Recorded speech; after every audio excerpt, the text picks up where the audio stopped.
Assalamualaikum warahmatullahi wabarakatuh. Nama saya Ririn Rahmawati dengan NIM 05350825. Pada presentasi ini, saya akan membahas analisis penggunaan bahasa gaul pada remaja dan mahasiswa. Data yang saya gunakan berasal dari percakapan sehari-hari di grup WhatsApp, Instagram Story, Twitter, dan juga Threads.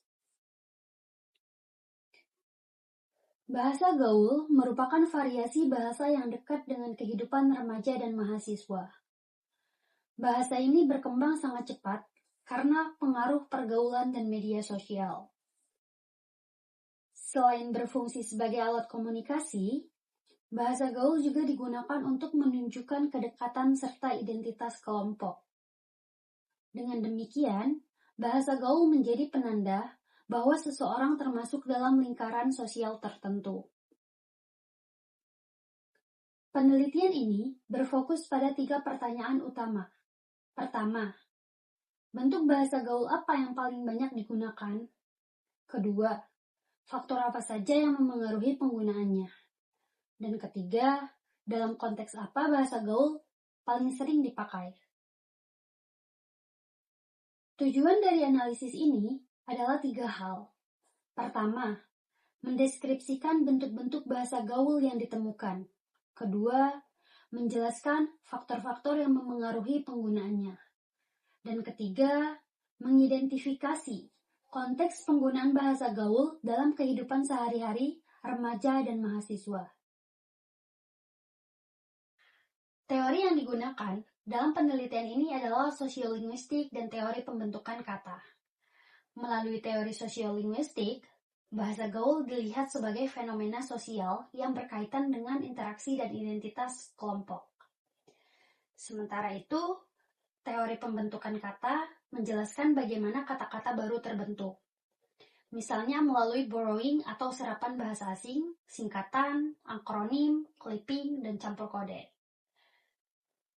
Dengan demikian, bahasa gaul dapat dilihat sebagai hasil kreativitas berbahasa yang dinamis.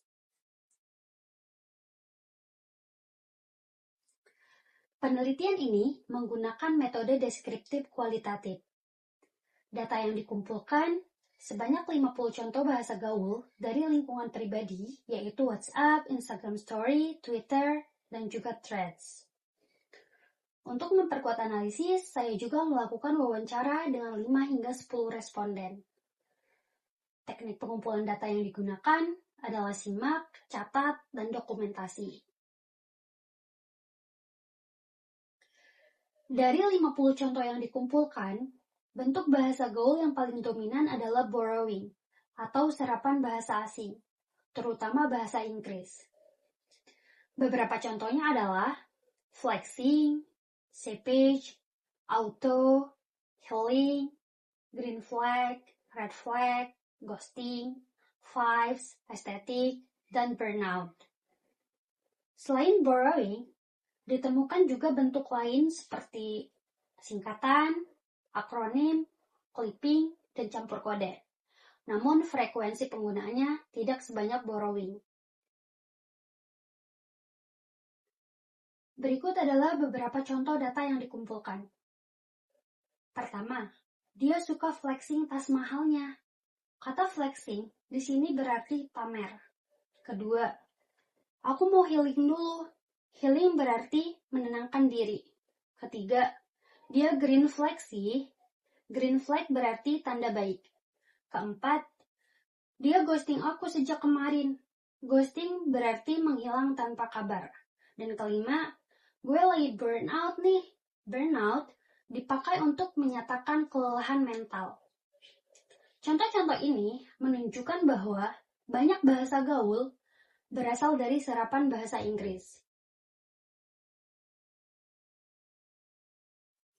Dari hasil wawancara, terdapat beberapa alasan mengapa bahasa gaul digunakan.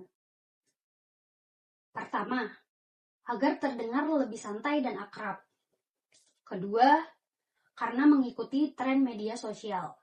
Ketiga, untuk menunjukkan identitas kelompok. Keempat, bahasa gaul lebih singkat dan praktis. Kelima, lebih ekspresif saat bercanda atau menyindir. Jadi, bahasa gaul tidak hanya berkaitan dengan kata, tetapi juga gaya dan ekspresi. Beberapa kutipan dari responden adalah sebagai berikut. Karena lebih enak dipakai ngobrol sama teman, supaya tidak terlalu kaku, karena sering muncul di media sosial, dan biar terasa dekat dan satu circle. Dari kutipan ini, terlihat bahwa bahasa gaul dipilih karena membuat percakapan lebih nyaman, dekat, dan tidak kaku. Bahasa gaul paling sering digunakan dalam beberapa konteks. Pertama, percakapan santai antar teman. Kedua, chat dan media sosial. Ketiga, di kelas saat kerja kelompok dan dalam organisasi. Keempat, dalam situasi bercanda, menyindir, atau mengekspresikan emosi.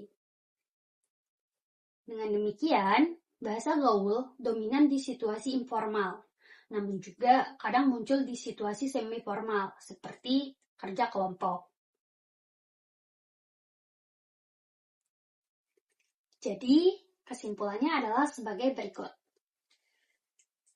Pertama, bentuk bahasa gaul yang paling dominan adalah serapan bahasa asing.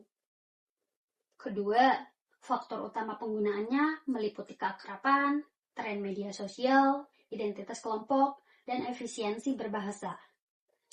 Ketiga, konteks yang paling sering adalah percakapan santai dan media sosial. Dan yang penting, bahasa gaul berfungsi sebagai ekspresi diri dan solidaritas sosial di kalangan remaja dan mahasiswa. Referensi yang digunakan dalam presentasi ini berasal dari Chair tahun 2018 tentang Sosiolinguistik, Krida Laksana tahun 2008 tentang Kamus Linguistik, Pranowo tahun 2020 tentang bahasa gaul di media sosial, dan Syalama tahun 2021 tentang bahasa gaul pada remaja. Sekian presentasi dari saya. Terima kasih. Wassalamualaikum warahmatullahi wabarakatuh.